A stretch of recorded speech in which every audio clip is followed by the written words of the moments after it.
this is permanent is really, really crazy, but this is not permanent, so yeah, there you go.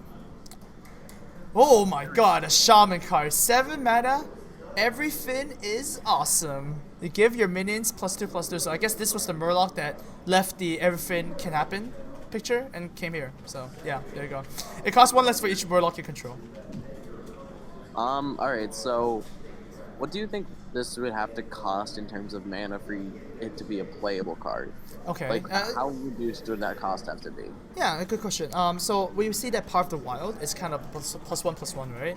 And it's a 2 mana spell. So in that case, some people could argue that's a 4 mana card, but I think that if you scale upwards and just bake it into 1 card, like you would need to cast, you would need to cast 2 part of the wilds for it to match, right? So I think this is like a 5 mana card, right? And if it's 5 mana, you already have 2 Murlocs in play. Hopefully there's some other, totems or whatnot, and +2/+2. Buffing your minions does make trades really, really good. And of course, we always have to remember that when you play this card, you're probably picking 2 of them, and when you double dip on effects, it becomes super powerful. I say that all the time. When you double dip on something like Volcanic Drake, right? You kill 6 minions and then you play 2 Volcanic Drakes. That's like insane. So if you can actually find a way to double dip this, I find this really crazy. And of course, because we have the 0 mana 1/1 Murloc, that might be enough to get the edge that this is going to be fine. And of course, at the end of the day, if you don't have any Murlocs, you still can cast this for 7 mana, right? That being said, though, I think it's a 1 more card. Yeah, I don't know if I want to put Wispy the Murloc in my deck. Exactly. Like, this card standalone isn't that terrible because Shaman does nothing in the late game usually. Okay. You just sit around waiting for your opponent to do stuff, so you can play this card. That's fine. The problem is there's no Shaman deck that runs Murlocs, and there's probably not going to be a Shaman deck that runs Murlocs. This is literally just 7 mana do this. Yeah, exactly. And to be honest, I compared this to the War Leader, right? It's a 3 mana +2/+1. So why wouldn't I play War Leader instead and actually have a minion and actually be playable in turn 3? And as a Shaman, once again, Shaman's board control is insane already, right? Totem Golem, Valiant, they don't have a problem board. What they do have a problem is like a board sweep, because Lightning Storm is really, really bad, and I don't think this is anywhere close to like a board sweep. No, this isn't even close. Yeah, exactly. It's like the opposite. Yeah. Okay. Well, here we go. Gorilla bought a 3, 4 mana 3/4. If you control mech, you get to draw a mech of your choice from 3. I think this is really weird because when you play a mech deck, it's already quite aggressive, right? Mech Shaman, Mech Mage, and stuff like that. How often do you fizzle out? And you need more card draw. Like you need that one card such that you can get more stuff. Like this is basically a Gnomish Experimenter. Or Gnomish Inventor, Gnomish Inventor, the 4 mana 2/4, right? It's just a little bit higher cost, and it's also a mech, so you get a little bit of synergy. But I don't think this is what mech decks want to do. At least the ones that we have right now, they want to do a lot of minion damage early on, and then burst your opponent with spells late game. You do not want to draw a mech late game. You want to burst your opponent late game. And once again, this is a 4 mana card. It competes with so many 4 mana drops in Mage, Blast Mage, Shredder, Fireball. And in Shaman, well, just Shredder, right? I mean, Shredder is another reason not to run this card. Yeah, I agree. I mean, you do run out of steam almost every time, as most mech decks, but I hope it's the having right one more 2-drop mech yeah. is gonna fix it. Yeah, exactly. So it's just this card doesn't really accomplish enough. I don't think it's very slow. If you're playing a 4 mana 3/4, it's like playing Gang Up. It literally reads 2 mana, do nothing. It has upside, but it doesn't have immediate upside. And mech decks are all about capitalizing on turns 1 through 4.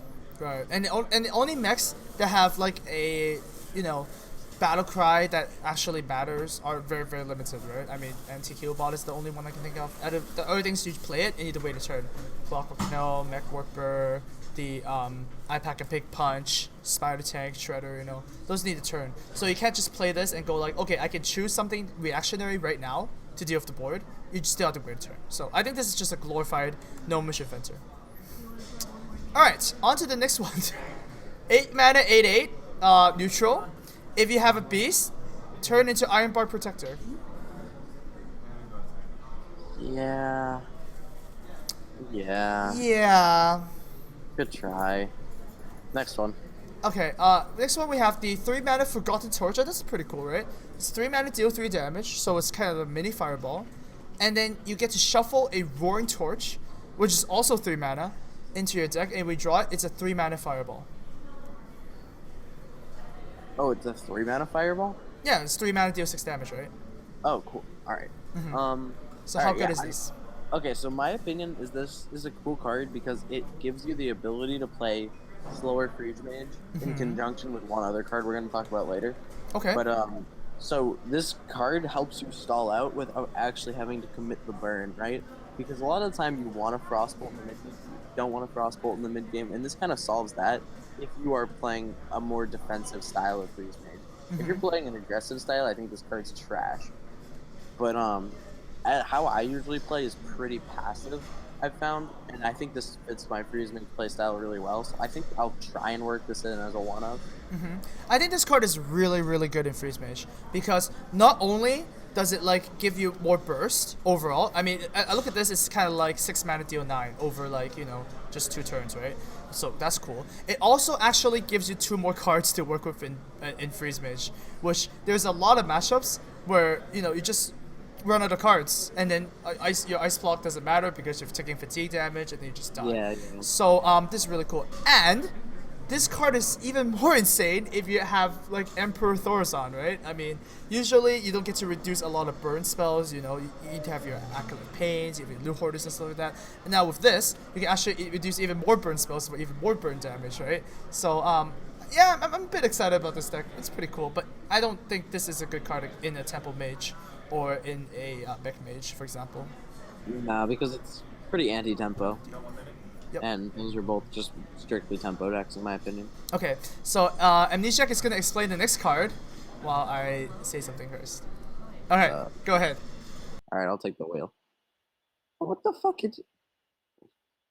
Alright, this card is not playable, in my opinion. You can't, in this metagame, you can't play a 2-mana 1/1 and expect to win the game. It doesn't happen. Like, it just doesn't work. You're just gonna get so rolled if you play a 2-mana 1/1 because everybody else is gonna be developing their Knife Juggler or their Aspirant or their 3/2 spell stealth or something or their mini pod. Like, you cannot afford to play a 2-mana 1/1. That's the end of the story.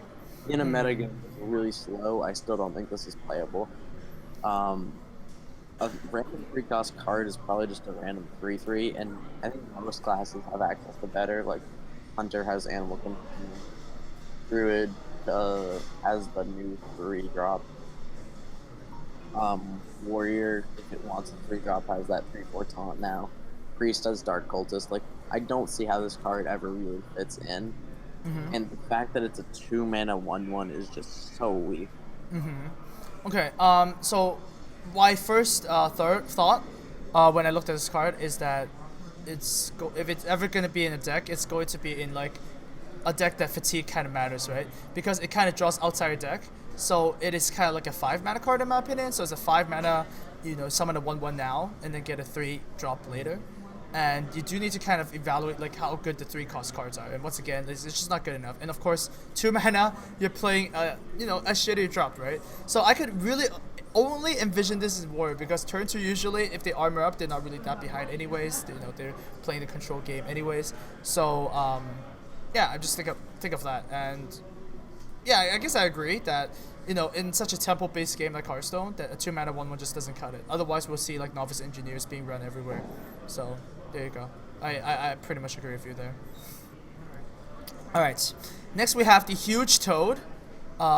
Basically, it says disenchant your Bloodfen Raptor, and when it dies, you deal 1 damage to a random enemy. Kind of like a reverse Flame Juggler. Go ahead.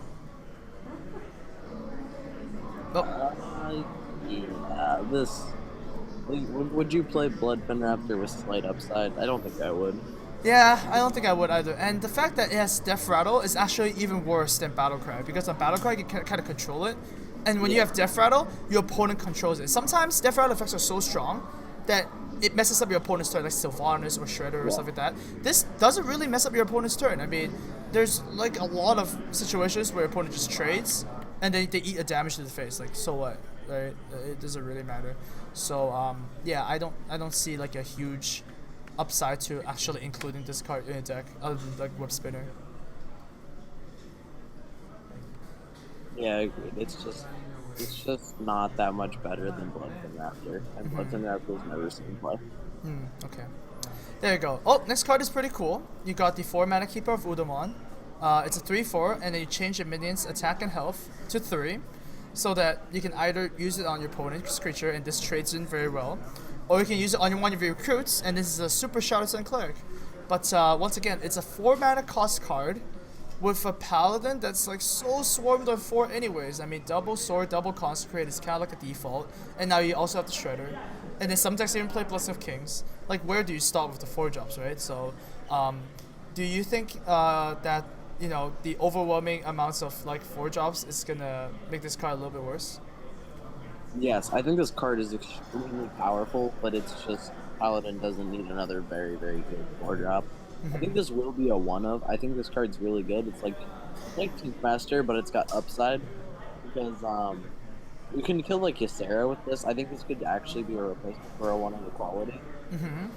Because it will kill any big unit for the most part. If you can play it on curve and it's probably not going to be bad, then it just has a lot of utility. I think this card's really good. It's just, like you said, the problem is it costs 4 mana. It's really awkward for Paladin. Well, actually, you bring up a good point. It does kill Ysera, so very interesting. I mean, if you include this in your deck, sometimes against like, you know, aggro mid-range, you want to buff your own minion as a 3/3.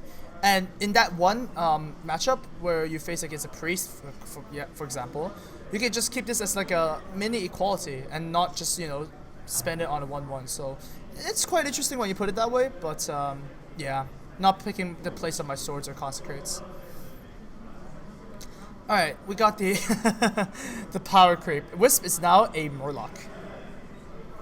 No, that's anti-power creep, because when they unstable program Murloc Knight, or Hungry Crab, you're gonna feel really silly. Wow. Oh my god! What if you play this card and then Hungry Crab your own Murloc at turn 1 and get a 3/4? Like Succubus, but better. Wow. 2 cards, guys. Better. There you go. I think basically the super strong point of this card is that when you play it, your opponent is gonna feel really bad when they kill it, and then you're gonna try and make them feel guilty. So there you go. I mean, it is adorable. Yeah, I mean, come on, it's a crying, man. Jesus Christ. All right. Well, before we go on to many more aggression, we have the Mounted Raptor. It's a Harvest Golem with reverse stats, and then when it dies, it summons a 1-cost minion, as opposed to like a 2/1. Alright, my main thoughts on this are that this is going to be really good in Aggro Druid, because Aggro Druid has just never been able to find the 3-drop that it actually wants to run, and this card, it's not amazing, but it really does fit what Aggro Druid's been missing, which is just a solid, sticky 3-drop. Like, Shade never made a ton of sense in that deck, because we just wanted to be attacking anyway. Argent Horse Rider is just not that good. Like, it's a good card, but not in a deck that can't make use of the Divine Shield very well. And so this is such a strong addition to what Druid needed, that I think it's really high power, even though the card itself really isn't. Yeah, I guess it makes sense. Like, the comparison to Shade is very, very legit in my opinion, in that, like, when you play the aggressive version of Druid, like the Feral Reaver, you know, decks that we see right now, really just wants to hit the face. And of course, when this is so sticky that it makes like Savage Roar even better. So now that Druids have like an access to a 3-mana Shredder and a 4-mana Shredder, like, that deck is that much more viable, right? I guess the only problem that prevents this from being played in like a normal Druid is that you have Wild Growth and Aspirant. Like, you want to usually just skip your 3-drop anyways. So yeah, I think it fits specifically in the aggressive Druid that you mentioned. Alright, good. Next we got another Druid. It's a beast again, so Web Spinner is gonna have all sorts of different variety. Jungle Moonkin is an Ogre Magi, but it's pretty much on crack. It gives your opponent spell damage +2 as well. is the spell damage. Sometimes spell damage +2. It could be very insane in Druid because we know they have the signature spell swipe, and when you swipe with Jungle Moonkin, you gotta feel good. You gotta feel so good, right? But outside of that, it's a 4 mana 4/4, so it's the risk worth it to buff your Wraths and swipes for just a 4 mana 4/4. I mean, I feel like if you're playing this card, you really want to make use of it the turn you're playing it. And that would mean like Moonfire, Living Roots. This card is good with Living Roots, I will say. Yeah. But I don't know. It's really bad if you don't have a spell, and you really want to put that many more spells than you already have in your group. Don't worry with them. Yeah, I agree with that. But spell damage +2 is really scary because the only spell damage +2 minion that we have up till now is Ancient Mage. And Ancient Mage is so hard to proc just because the more spell damage something has, the more insane it is, right? One damage spell suddenly has triple damage. And sometimes people don't get that. Like, that's why Rogue spell damage is so strong, right? Phantom Knives, Blade Flurry, they all get double damage. And when you compare it to like a Fireball, 6+1 is only 7, like who cares, right? So, yeah, the only upside I see, like an insane upside, is with Living Roots and Swipe. And yeah, once again, we don't need any more spells. Just, yeah. I'm not really too excited about 4 mana 4/4. Alright, next one. Ooh, Museum Curator. Or Curator. 2 mana 1/2. So a little bit bigger than the Novice Engineer. But it has a battle cry that's very specifically, you discover a Death Rattle card. Wow. I'm gonna start this off by saying, is this the 2-drop that Priest wants? Like, oh my god, if this 2-drop sucks, then it's just gonna be like 2-drops suck after 2-drops suck after 2-drops suck. But I'm gonna say that if all the 2-drops are just released right now, like Hearthstone's a new game, we have Lightwell, we have what's it called? We have Shadow Boxer. What are the 2-drops out there that they made for Priest that's really bad? Divine Spirit. Oh yeah, that one. Yeah, exactly. Like, there's just so many bad 2-drops, and I think this one might just make the cut because Death Rattle cards are just naturally really good. Like, there's no Death Rattle card that's like really poor, and even if there was, it's a discovered mechanic, so you can always eliminate the bottom 30% or something like that because it's just how it works, right? So I'm actually pretty excited about this card that you can just play this, you can play Dark Cultist, and then you have a card advantage. Yeah, that's fair. I mean, it kind of ties back to my argument about the 1/1 that we were talking about a little bit earlier. Like, it's a 2 mana 1/2. I don't think that really cuts it in this metagame. Maybe in a different one, I don't know. I'm just never on playing a 2 mana 1/2 on purpose. Well, the thing is, okay, I also play it in a separate situation, right? So if you are at turn 10, right, you pass that all, you play this card, it's actually a second Sylvanas, it's actually a second Sneeds, for example. Like, this card actually brings up the value of your deck so much that you don't necessarily need to play it on 2, right? It's kind of like Thought Steal. That's why I think this card is like really good. I mean, obviously, if I have to like bring up the list of Death Rattle minions in Hearthstone, I'm just gonna have to Google this because like I'm like really curious. But judging by the logic of you don't have to play this at turn 2 and it plays at turn 10 just for like 2 extra legendaries, it's really exciting for me. Yeah, that makes sense. You just kind of increase your threat density without actually increasing the number of threats you run. Yeah, exactly. So like, just reading some Death Rattle minions that might be really good. I already see that half of the list is actually legendaries, right? You got like Toshli, you got like Fucking Stalag, Sylvanas, the Beast. You got Sneeds, Major Domo, even Chillmaw, Cairn, Sky Golem, Belcher. That's like. And then I guess the worst ones are like Nerubian Egg, Death Lord, Zombie Chow, Leper Gnome, stuff like that. But because you have the Discover mechanic, you can just block those out. And that is why I think this card is really good. I'm actually excited about a 2-drop for once in my life. When they made the Windbreaker Agent, I was not excited at all. But this card does definitely excite me. Alright, that's cool. That's good. Alright. Here we go on to the next card. We have the Raven Idol. It's the discover mechanic for druids. You get to either choose a minion or a spell. It's kind of like a mind vision. So what do you think? So I think my initial comparison was to Unstable Portal, and if you were to roll a 1 mana card off of this, then it's more beneficial to have played it than Unstable Portal. 2 mana is the same, and then from 3 mana upwards, you're losing mana in comparison to Unstable Portal. Right. So that's just off the bat. It's good to note that for the most part, this card is going to be worse than Unstable Portal at mana conversion. Okay. You have a little bit more control over what you get. Actually, you have significantly more control over what you get off of it, but I don't know. It's just, it seems so situational. It's like tracking because you don't know what you're going to be digging for or when. It's just, I don't really know what type of deck really needs a card like this. It's very specific. Okay. My opinion on this card is that it's actually very cool because it's better than Mind Vision in that you have actually 3 times as much control as a random card, right? And I think when people play this card, they're gonna choose spell over minions most of the time, anyways, because what druids really lack is that situational removal, right?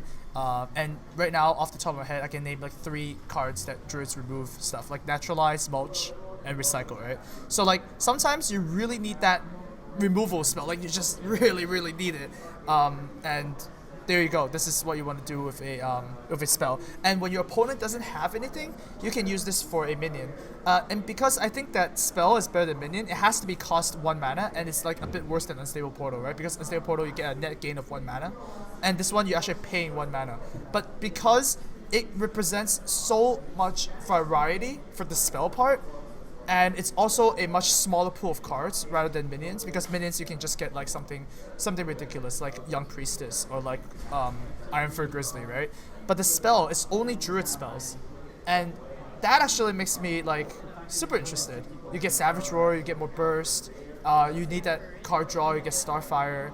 There's just like, out of 3 choices, I can't see like there's a bad choice when this happens. So I think that if druids need more spells, then I would play this one. Alright, fair enough.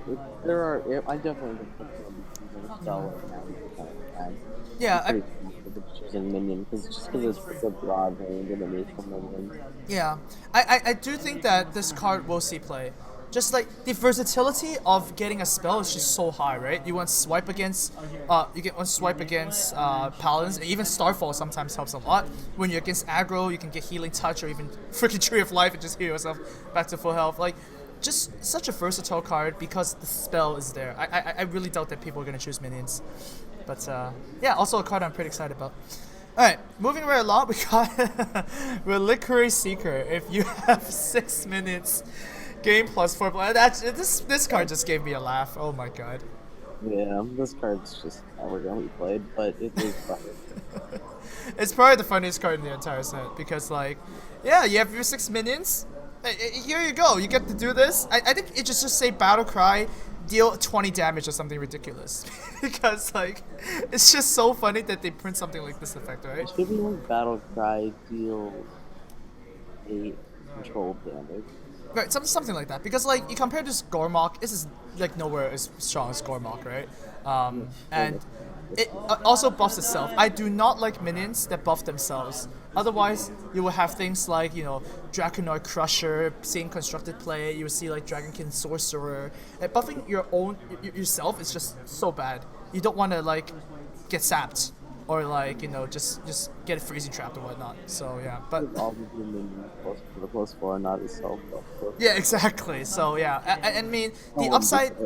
Yeah, exactly. And when you play this card, you want to sometimes play as a 1-drop, right? That's the power of cards like these effects. It's the versatility, and you're not playing this in turn 1. So let's move on to the next card, which is the Obsidian Destroyer. Yeah, 7 mana, 7/7. You got a baby Dr. Boom that summons a 1/1 Scarab with taunt at the end of your turn. So this is just significantly worse Hogger that the PGH very much, in my opinion. I think this card's very weak. I don't see it being in play. For me personally, I'm very excited to play this in Arena because it's a common. Oh yeah, And they were. and Oh, wow. 7 mana 7/7s are insane in Arena. And to top that off, you get a get down, right? You play the 7/7/7, you get a get down, and your opponent doesn't remove it. You get a secret every single turn. You get you get Noble Sacrifice every single turn. This card is just not boss in Arena. I don't know. I'm really excited to play Warrior. The Fierce Monkey is like fine. It's like above curve. I pick it because it's cool. But this card is really what really gets me excited. But yeah, in constructed 7 mana creatures needs to do a little bit more. And I'd say that this is really good compared to the 7 mana drops that we have in vanilla, but it's not a Nation of War. It's not a Nation of War, and by obviously it's not a Dr. Boom. So there you go. That is the that is the analysis.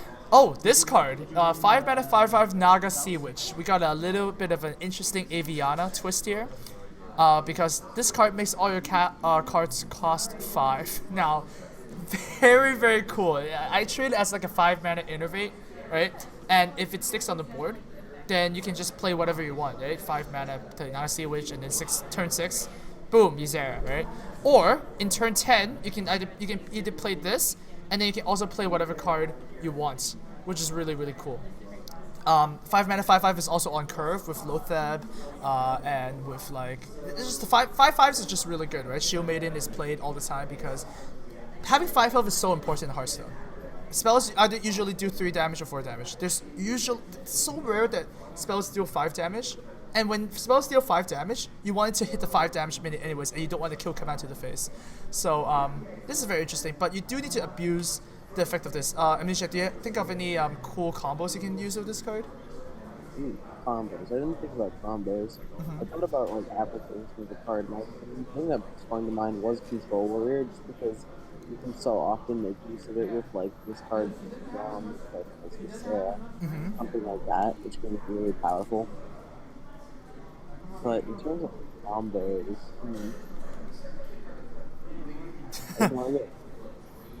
Yeah, I mean, okay, even without combos, like what deck would you like put this in?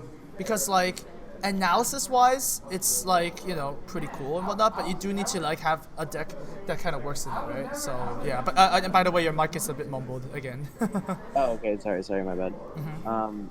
Yeah, it would be Control Warrior for me though, because I think Sludge Belcher isn't that important right now. It just kind of has taunt in a way too, and yeah, you have the most upside I think from playing this in Control Warrior than anything else.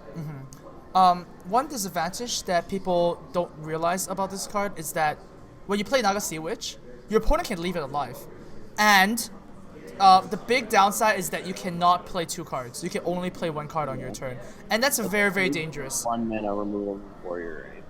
Huge deal. Right, exactly, because Control Warriors are so strong because you play in turn 7, you play a Shield Maiden, and you Shield Slam something, right? The floating manas for Control Warrior is so important that if this actually stays alive, sometimes it hurts you more than your opponent. So when you face against Naga Sea Witch, sometimes you just want to, you know, keep it alive. Why not? So very interesting double-edged sword that I think people don't really see the disadvantage of running this card. So yeah, we'll see how the deck lists go with this. Anyways, speaking of West Spinner Beast, we got a rogue card, a smaller Emperor Cobra that destroys any minion damaged by this minion at 1 mana 2/1. Hey, just a quick question. How many more of these are there? How many more of these are there? We are 70% through. 70% through. Okay. Alright, I'll make it. Okay, you make it. Yeah. Alright, so this card's too fragile and is unplayable. Rogue doesn't need this. So it's nothing. This card is terrible. Okay. Yeah, I agree with that. And Web Spinner is really the only thing that it changes, right? If you get a Pit Snake as a face hunter, that's pretty cool, right? Just 2/1. Play this, you can't play Drew of the Claw anymore. In taunt mode, they have to like charge and kill it. Pretty cool. Other than that, not really being able to play in Rogue. Yeah. Alright. Oh my god, this card is... Sick. This card is so cool! 6 mana 4/6 Redo Jackson. A Battlecry, if your deck contains no more than 1 of any card, so you're playing Highlander, or your deck is the remaining deck is Highlander, you fully heal your hero. So freaking cool. All right, I'll take point on this one. So, I initially thought that you actually should be playing 31 ofs in your deck. Oh yeah, not like that, right? Yeah. But then Sayan explained it to me, and I get it better now. And I think this card's gonna be really good in threes because you thin your deck a lot, and you get to that late stage turn, like where you have 8 cards still left in your deck, and very likely that they're all 1-ofs. And you're in a spot where if you heal bot, you get a turn. You know, Jackson gets you 2 turns, and if Threes Mage gets an extra turn from what it's already getting, it's gonna be unbeatable. Like that extra turn is such a big deal because you only lose by a turn in those games. You never lose by more than 1 turn, or you win by a turn, but you just get 1. It's such a big deal if this card can go off. I could be wrong, but I'm really excited to try this in Threes Mage because I think it's really, really powerful.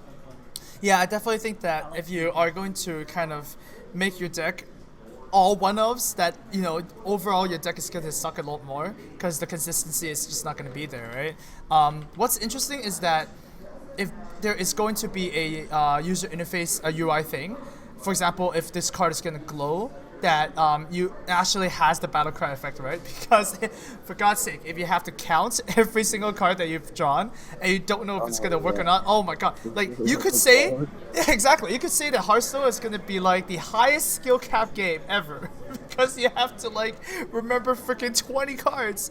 And I wish I don't know. Both situations, it's gonna make me laugh anyways. I mean, it's gonna be good if it glows. You can see more viable use. And if it doesn't glow, then oh my god, you better have a good memory. But yeah, very cool that it fully heals your hero. It's just the sweetest mini bot ever, and the body is like insane as well. So there you go, very very cool. Rumbling Elemental is our next card. It's a 4-mana 2/6, and after you battlecry, every play battlecry minion, this is a knife juggler for 2, and it's a 2/6. Yeah, this card is pretty unimpressive to me. 4-mana 2/6 is not a very good stat line. You can follow up with like a Drake or something, which a lot of Shamanists aren't even running that. They're only running 1 or even 0 of those at this point, because it's just very slow in this metagame. I just don't think this card's going to see play. It doesn't do very much. It's not doesn't have great stats. Yeah, I agree with that. And the fact that there's not a lot of battlecry minions that are necessarily insane, right? I mean, the best one is probably the Scar Totemic and Fire Elemental, right? And the thing is, like, deal 2 damage to a random enemy can always hit the face. That is a big problem, right? It means that it doesn't do anything. If it's just to a random enemy minion, that is much more controllable. That will be much better. But just the fact that sometimes, like, if it says 80% of the time it works, or even like sometimes 50% it works, right? It just becomes such a worse card. And you're already paying the stat line, right? You can always just play something like a Shredder. Or you can play something like, what's that Overload card? Fireguard Destroyer, right? Like, you know the value is going to be there no matter what.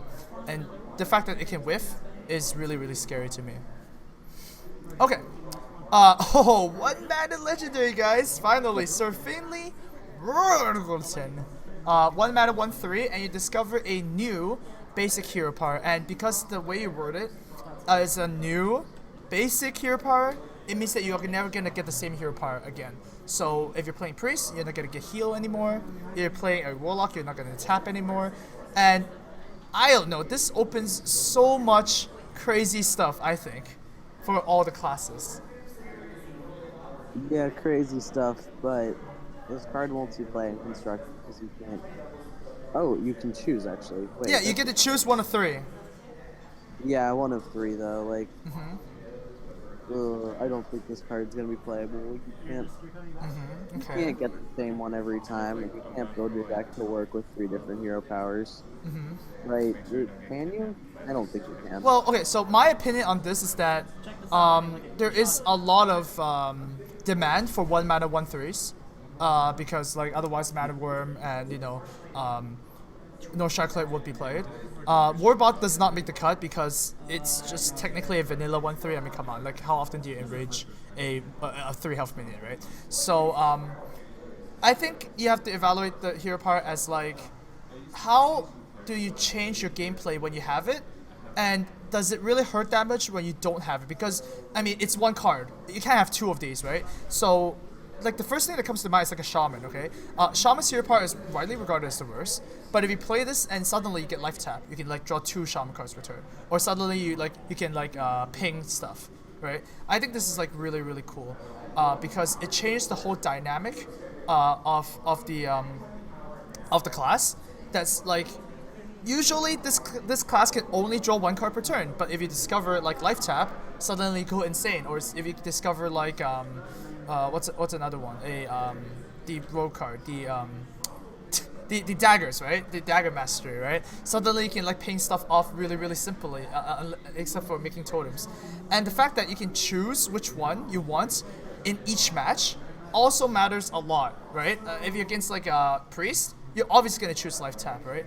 Yeah, Which is like, paladin, you want the rogue hero power. Yeah. Or like the mage hero power, right? So you have to kind of evaluate that. And finally, when you discover a new hero power, you also refresh, so that you can ping, like you can use the hero power twice. And sometimes that doesn't come up too often, but in control matchups, like that happens a lot, right? You see like people hero powering just a card and then hero powering again, right? Yeah, exactly. It's like sometimes you just want to milk the value of every single card, and this kind of does it.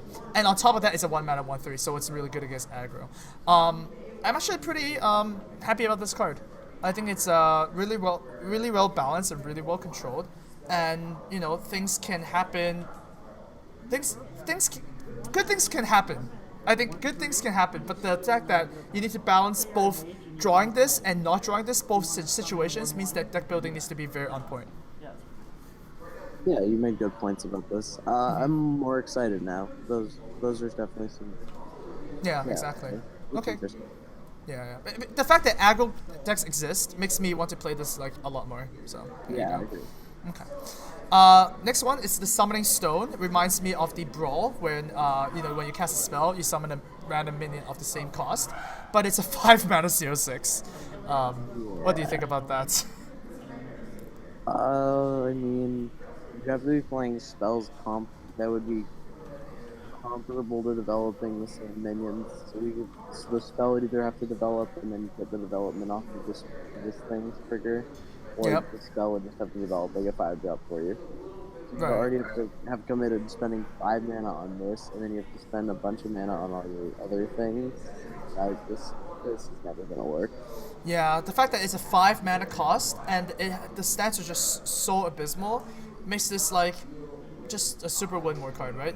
The dream is to play this in turn 5, and then you play a spell in turn 6, because if you evaluate like all the randomness, like I'm like a god of randomness, right? I play with Combobulator, for God's sake. Like I know like the perceived value of every single mana drop. 6 mana drops are insane, like actually insane, because they don't have a lot of battle cries. They have a lot of Death Rattle creatures, and they also have a lot of procs, right? Like Emperor or like Savannah Highmane or something like that. Like, it's a dream. So, I don't know, to play this means that you have to be ahead on board, and then you also need to play a 6 mana spell. Like, it's like the stars have to align for this to be played. So, because of that, I don't think it's going to be seen constructed. Consistency is always the #1 rule. Yeah, this is going to be 5 mana heal 6 most of the time. Alright, okay, Paladin Secret. Sacred Trial, when your opponent has at least 3 minions and plays another, destroy it. So it's kind of like a mind control tech-ish card. So it's the Paladin's 7th Secret that we see, and a little bit more to play around now if your opponent plays Mysterious Challenger. I mean, is this card ever really better than Repentance? Because you can't play them both for obvious reasons. They just don't work together. And so it's either or. And I think most of the time you're gonna have that 1 damage weapon up, so Repentance is gonna be fairly consistent. Whereas this could just not be proccing. I think I'm not a fan of this card. I don't think I would play it. At least not as easily. Maybe in Outgame sometime, but I'm not a fan. Yeah, I guess it's a super techie card, and there's just a lot of times where this just doesn't work, right? Against Freeze Mage, nope, doesn't work. Against Control Warrior, nope, doesn't work. Heck, even sometimes against like Shamans or Paladins that summon a lot of tokens, when they summon a token at three minions, it actually doesn't work because you have to actually play a minion, right? So the fact that this whiffs so much and it can actually, you can go entire game without proccing this. It's really, really bad for me. Like Repentance, even if it procs like on a knife juggler, at least it worked, right? Yeah, it did So, so there you go. Because the fact that it can fizzle out, it's just really, really bad. So you have to think about this when you play like some secret meta or like in arena or something like that. Like people are gonna choose this when they have not a lot of good other options. But in constructed, I think it can feel very safe, not to worry about this too much. How many more cards are there? All right, let me just check here. We have a 5 more cards. Okay, I can make it. Okay. You're doing good so far, Amnesiac. So let's do a great finish line, okay? Just okay. I saw it before. I was just like, I'll mail it. All right. We have Tomb Pillager for Rogue. So 4 mana, 5/4. And when it dies, you get a coin in your hand. Is this enough of an edge to play a 4 mana 5/4? Oh, this card is so bad against Pilot Destroyer. If it was a 4 mana 4/5, I would be really happy about this card. But it's just so fragile, right? Yep, it is really fragile. And the thing is that if it's a 4 mana 4/5, it needs to basically have no effect, right? But Blizzard basically established that if it's a 4 mana 4/5, it trades so well with other things that if it has an upside, it's just OP. That's why Mechanical Yeti gives spare parts to both people, right? Yeah, true. Yeah. I think this card, I mean, it's not bad. I think it might see red, but the problem is this card is really good on the coin, I think, and very bad off the coin. Okay. And that's kind of true with Rogue, but I don't know if you want to compound Rogue's issue of being like 15 to 20% less favored every time they don't get the coin in the matchup. Yeah, I guess. Like, getting a coin really just activates combo, and I don't think rogues have a big problem activating combos with backstab and preparation anyways.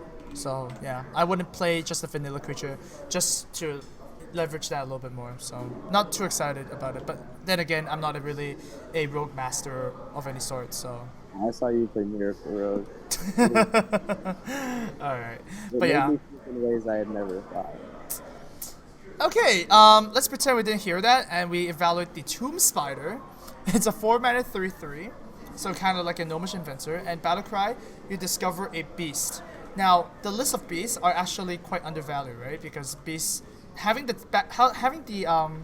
beast tag is actually quite costly, in my opinion, right? Raptor, you have the Crocolisk.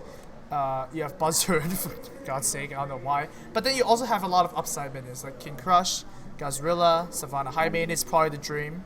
And then you got some random stuff like Kodo and Rhino that sometimes, could swing the game. So, is this enough to be played in Hunter? That's the first question. And the second question is this enough to be played in a non-Hunter list? I would never play this on a non-Hunter list. Because you can play no Mission Gunner and draw a card from your deck rather than your random beast.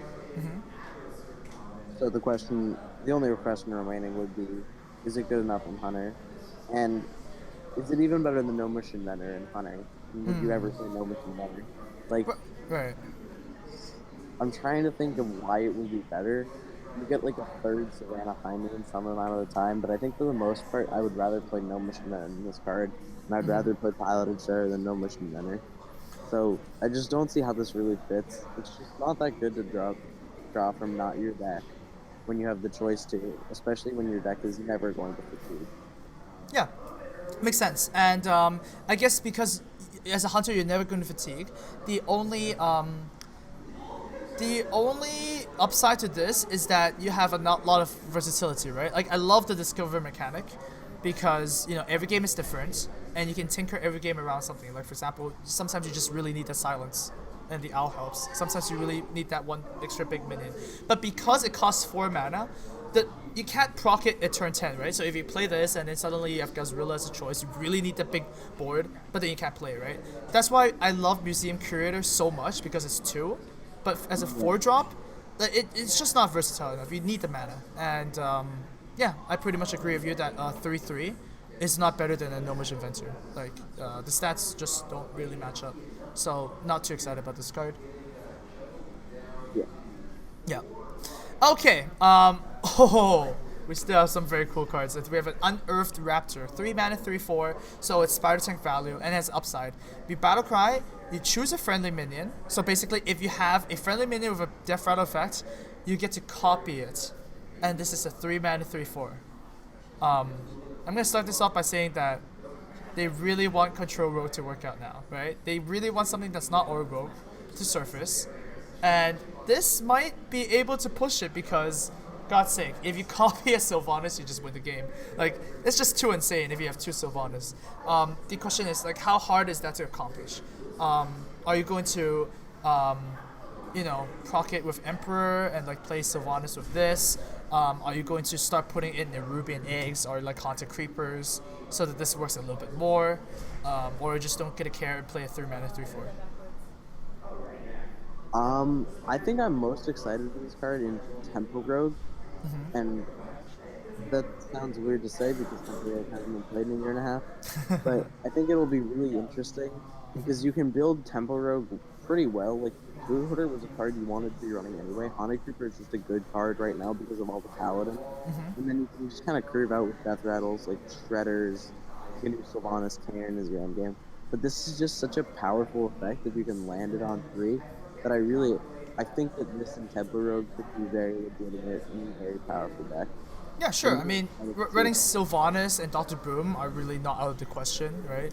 And if you somehow copy this on Anubarak, some weird stuff could happen, some interesting things. So it's definitely really cool in that you can just play this on turn 3 and you're not unhappy anyways, right? So interesting real card. I'm really happy that this made the cut. Yeah, I think this is a great card. Alright, we're nearly at the end. We have Wobbling Runts. What a weird name. So they stack up as a 2/6, and then when they die, they split up, and you get 3 2/2s. Alright, you give your arena argument. Sorry? I can't hear you. You're Sorry. You give your arena argument, and then I'll give my construction argument. Okay. In arena, it's pretty damn good. I mean, I don't like it. I don't like when people add all the stats dynamically, I guess. For example, like, people treat Harvest Golem as a 4/4 in arena. I don't. I think it's like a 2 mana. It's a 2/4, but it's really hard. It's hard to kill. It's sticky, right? Same thing with this. I think I treat this as a 2/12, and 2/12 in arena for 6 mana is pretty insane. You're not gonna get screwed up by Cabal Shadow Priest because Cabal Shadow Priest is a epic. You don't play around that stuff, and this is so sticky that, like, if you have any semblance of, like, buff creatures like Abusive Sergeant, Mark of the Wild, things that occur quite often in arena, that this is just gonna help you trade a lot. I kind of compare this to Dreadsteed as well. You're gonna have a board, and when you have a board, some cool stuff can happen. By no means this is a Savannah high main. It's not gonna be aggressive. So if you're looking for a more board-centric game plan, this card is for you. And I'll pick this in arena a lot of the time. Okay. My argument is Mysterious Challenger. Okay. Okay.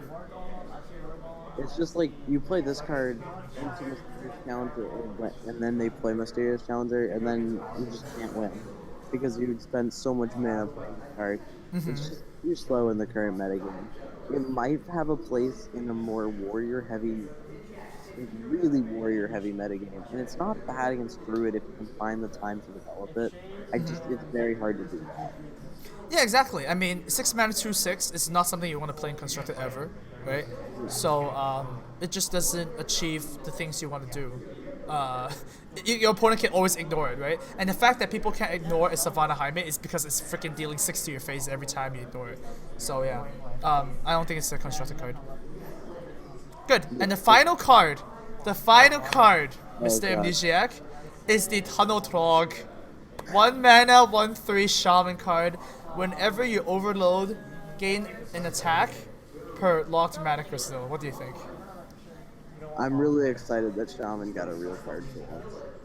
It's really interesting to me because it opens up the ability to run Ancestral Knowledge, that draw spell, potentially, as well as just more overload cards and not have the complete strict downside. Or at least you can maybe get away and justify running those overload cards and actually playing for tempo early. Because like if you go this into Totem Golem, suddenly you can trade up into Juggler, into Secret Keeper. Like you're threatening things a lot, and you can play this in Zombie Chow, and then you can actually consistently hit your 1-drop, which is super important for Shaman. I agree with that, and I think that this card is. I mean, I'm comparing this to like Mana Worm, right? Because this is like pretty much very, very close. I think this snowballs out of control more than Mana Worm because the fact that it can double dip so hard with Overload is insane. All right, let's just say that you know, you play a Tunnel Trog, and then you play 2 Overload spells, right? It actually gets buffed 1 attack for the first Overload spell you play, and then 2 attack for the next one you play. So it becomes a 4-3, whereas the Mana Worm doesn't grow as significantly. So I think it's actually weaker than Mana Worm if you only play like 1 Overload or like 2 Overloads, stuff like that. But if you play like multiple Overloads, especially on the same turn, or if you have 2 Tunnel Trogs on the same turn, it gets so crazy that like it just spirals out of control. So in my opinion, this card fits really, really well in like a very aggressive Shaman, like a Mech Shaman or something like that. But I don't think it makes the cut in a normal Totem Shaman, for example. Sure, you play this and then you play Totem Golem is pretty cool, but once again, like the Overload mechanic, you need to abuse it somehow. And getting 1 attack from Overload is not really too abusing it because you're just playing a Zombie Child at that point. You just need to have 2 or more activations for this card to work. Like Hearthstone is to a point where I'm not excited about 1/3s anymore unless they have such an insane power because Zombie Chow and Flame Imp and stuff like that are in the game. So I think it's a bit overrated by a lot of people. And the potential for this card to be super good is that you have to abuse it with a lot with the Overload. Alright, fair enough. Yep, there you go. And we're done! Oh my god, Amnesiac. But we have one last thing, right? We need a top 5 list. Do you think you can handle it? Yeah, I'll get there. Okay, so I'm gonna look over the cards here too, and we're gonna have a. You can just think about this for now. I will go over the cards here, but when you're ready, you can just let me know. We're just gonna take a while. By the way, chat right now. Type the top 5 cards you have, and we'll when we say we're all ready, we'll all type it together. Let's see, you know, what we think. So let's take a moment here and look at all the cards. Okay, I'm actually gonna type this out because I mean I think it's pretty interesting to like actually list it and see how close we can get. Thanks for the sub, and see if we get there. You know. I can't find a 5th good card. You can't find a 5th good card. I'm struggling. What I'm gonna do is I'm gonna just like type cards that I think are really good and then just rate them from there. So that might be like the best. What do you want me to do? Yeah, it's just top 5 cards. Like no, just choose cards that you think are really good and then organize it afterwards, right? So,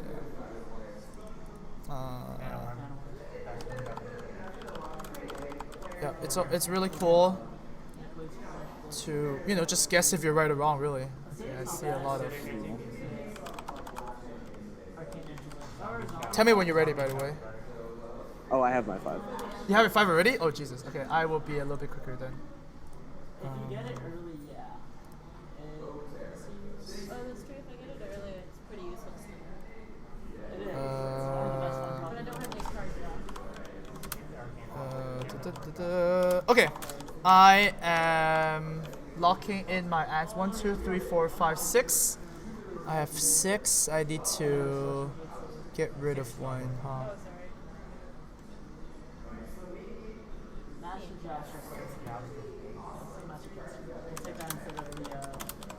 Okay, I am ready. So you can go ahead first. All right, I think in. You want to go reverse order, like for 5 to 1? No, because I just thought it out in one way at a time. Okay. I think it goes Reno Jackson, then Grand Bronzebeard, then Tunnel Trog, then Paladin 3/3 thing. Okay. And Druid 3-drop. Sorry, what now? Then the 5th one is the Druid 3-drop.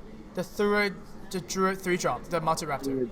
Yeah, the Death Rattle one. Okay. Cool. I think it's going to be. I don't know. Shoot. I'm gonna kill this card. And I am probably. Alright, so my top 5 in no order right now is going to be Bronze Spirit, Curse of Rapham, Museum Curator, Reno Jackson, and Raven Idol. That is my top 5 in no order. I guess if we are going to order them, it would be Bronze Spear first, Museum Curator second, Reno Jackson third, Raven Idol fourth, and Curse of Rapham fifth. Yeah, I guess we are really like the handlock argument that you made. It's just insane. Bronze Spear is gonna be insane. Yeah, So- I think it's really good. Yeah, and I can't wait to finally go play Priest again with Museum Curator. I think that is the second best card in the set. Like, it's just, the potential is just like insane. So there you go. And I think people are underestimating Raven Idol quite a bit because you usually just choose spell. So there you go. Alright, any last words, Amnesiac, before you go? Thanks for having me on. This was really fun. I think it was pretty productive. This is the second set review I've done, and I think I got a lot out of both of them. I think I've gotten some good perspectives, but yeah, it was a really good time. Okay, good. So I'm gonna release you. I'm gonna chat with the chat a little bit, and then I'm also going to go as well. So hey, have a great night. Hey, thanks, and also thanks for contacting me for doing this. I do like what's that called? When people come to me and they want to do stuff. There has to be a word to say that. Outreach. What? Sorry? I think the word is outreach. Outreach? I think it's a little bit more elegant than that. But Yeah, probably. alright, I'll see you later. Bye bye. Whoa. Well, Wait, don't forget, you can follow me on Twitch at amnesia_sc. And yeah. alright, go ahead and spam that in chat, Amnesiac, okay? And of course, guys, follow Amnesiac. He's a really talented player, so yeah, go follow him and check him out. And he's gonna win a lot of tournaments down the line. Alright, see you later. Alright, see you, dude. It was fun. Alright, so guys, I'm just gonna give